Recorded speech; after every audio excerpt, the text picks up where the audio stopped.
Di usia senjanya, seorang nenek di Kecamatan Rau, Pasaman, Sumatera Barat memilih berdiri tegak menjaga lahan yang ia miliki. Nenek Saudah menolak tambang emas ilegal yang digali secara paksa di tanah miliknya sendiri. Akibatnya, tubuh renta yang seharusnya dilindungi justru menjadi sasaran amarah petambang ilegal hingga tak sadarkan diri.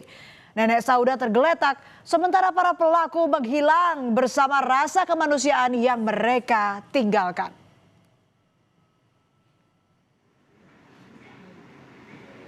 Nenek Saudah yang berusia 68 tahun ini kini harus menahan sakit akibat luka lebam setelah penganiayaan bertubi-tubi yang dialami pada 1 Januari lalu.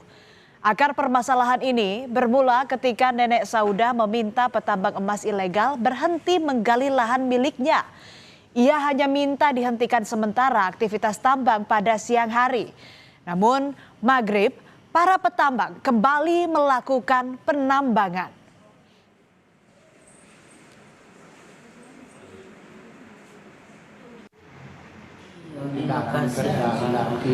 Bukan dilarang, Justru berhenti kerja. siangnya kuhentikan siangnya maghrib mengambil orang tu pulau koyak aku ke situ alun sampai ku larang aku namanya senter ada datang batu memuka. Namun ternyata aktivitas tambang itu hanya berhenti sementara. Kamis malam para petambang kembali menggali tanah. Mengetahui hal ini, Nenek Saudah tak tinggal diam. Saudah mendatangi lokasi tambang untuk kembali menegur para petambang. Tapi belum juga sampai ke lokasi tambang, Nenek Saudah dilempari batu dan dikeroyok sejumlah orang hingga tak sadarkan diri. Dalam kondisi tak sadarkan diri, Nenek Saudah ditinggalkan para pelaku di semak-semak di dekat tepian sungai. Di sini lagi ngecek, setelah sampai di pinggir sungai, mama kita ini ini batu yang datang, batu melempari dia. Setelah kena orang tua kita ini berlari, rupanya saking banyak batu ini terjatuh. Udah terjatuh dia tidak sadarkan diri, antara sadar atau tidak, orang itu menggeser, langsung dipukuli juga, diangkat lagi. Dia ada yang dengar bicara, ini udah mati nih, bagaimana kita bikin nih? Orang itu dipindah lagi, dipindah mama ini ke seberang, ke semak-semak. Nenek Saudah akhirnya baru tersadar pada Jumat dini hari. Dengan sekuat tenaga, ia berusaha kembali ke rumah. Melihat kondisi Nenek Saudah yang penuh luka, keluarga segera membawa Saudah ke rumah sakit. Penganiayaan yang dialami Nenek Saudah ternyata sampai ke telinga Wakil Gubernur Sumatera Barat, Fasko Ruseimi. Fasko mendatangi Mapolda Sumatera Barat untuk meminta langsung pada Kapolda untuk segera menangkap dan menindak tegas pelaku penganiayaan Nenek Saudah.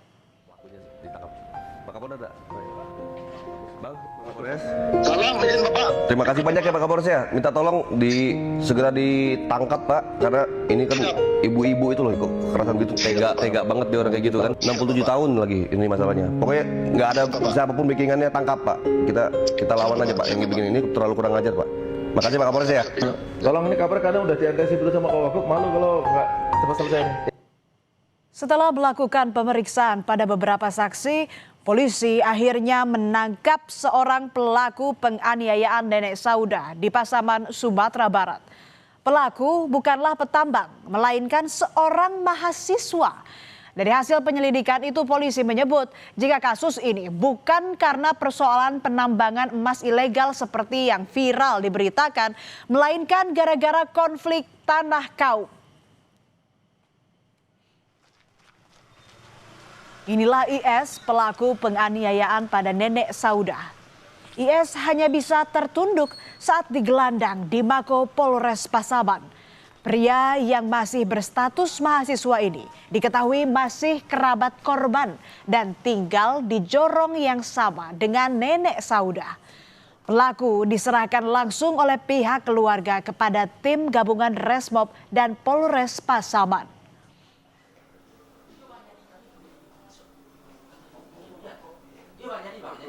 Sesuai dengan olah TKP kita, dari keterangan-keterangan saksi yang ada, pelaku sementara 1 orang. Nah, untuk kronologi sendiri, seperti apa di sini?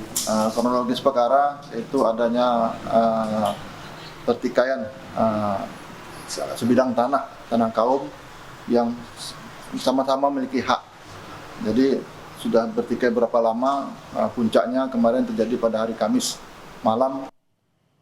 Saat diselidiki polisi, pelaku mengaku jika dirinya memang menganiaya nenek Sauda.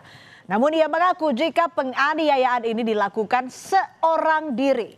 Tindakan penganiayaan yang dilakukan pelaku dilatar belakangi dendam yang berkaitan dengan konflik lahan kaum. Saya sendiri yang melakukannya. Ke seberang sungai itu? Beliau yang datang ke seberang sungai. Datang terus dilempar gitu, gimana cerita? Sesudah beliau datang, langsunglah saya karena rasa sakit hati mengenai tanah dan juga tanah warga yang dirampas, serta beliau juga sering mencaci maki, sumpah serapah, dan mengancam mereka dengan. Namun pengakuan pelaku ini bertolak belakang dengan keterangan nenek Sauda. Saat kejadian penganiayaan itu, nenek Sauda menyebut jika dirinya dikeroyok lebih dari 1 orang. Sekitar setengah 1 malam, mama kita ini sadar.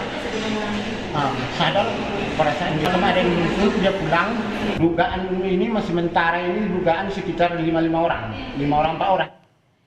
Kasus penganiayaan nenek Sauda ini mendapat sorotan dari para tokoh adat dan warga di Lubuk Aro. Salah satu tokoh adat membantah tuduhan publik yang menyebut warga di Lubuk Aro terlibat dalam aktivitas tambang ilegal di lahan nenek Sauda. Tokoh masyarakat ini menyebut jika selama ini nenek Sauda kerap berkonflik dengan menghadang alat berat yang akan digunakan untuk memperbaiki jembatan. Saudari Sauda sudah 2 kali menghalangi proses perbaikan fasilitas umum seperti 1. Mengusir alat berat yang ingin memperbaiki tapak jembatan akses masyarakat Dusun Enam Lubuk Aro ke tempat bekerja sehari-hari. 2. Mengusir mobil yang ingin mengambil pasir di lokasi sungai untuk kepentingan jalan lingkar. Dan saudari Sauda sudah beberapa kali mengancam dengan mengklaim tanah milik warga adalah miliknya sendiri. Berbeda dengan polisi, LBH Padang justru menilai jika penganiayaan nenek Sauda memang berkaitan dengan aktivitas tambang emas ilegal yang sudah berlangsung sejak 1 tahun lalu. Dari investigasi di lapangan, LBH Padang menemukan ada puluhan alat berat di aliran sungai Sibinail. Puluhan alat berat ini kemudian hilang setelah mulai viralnya kasus nenek Sauda. LBH Padang menilai peristiwa yang dialami nenek Sauda sebagai pelanggaran HAM dan bukti nyata abainya negara dalam melindungi warga dari kejahatan lingkungan. Tentu kami khawatir ini salah satu cara yang digunakan untuk merawat impunitas terhadap para pejahat kejahatan lingkungan gitu. Menemukan adanya dugaan aktivitas tambang ilegal. Dan bahkan berdasarkan informasi dari masyarakat, itu lebih dari puluhan alat berada di aktivitas aliran sungai itu. Dan kapan alat itu hilangnya? Itu di saat atau pasca kasus nenek Sauda ini diangkat di media, maka malamnya itu alatnya itu berhilangan. Terlepas dari ada atau tidaknya keberadaan tambang emas ilegal, namun tindakan penganiayaan tidak dibenarkan, apalagi kepada seorang lansia. Investigasi yang mendalam perlu dilakukan. Jika memang ada kaitannya dengan tambang emas ilegal, para aktor di baliknya harus dibongkar dan ditindak tegas. Jangan sampai mengorbankan rakyat kecil hanya demi melindungi aktivitas ilegal untuk mengeruk keuntungan pribadi.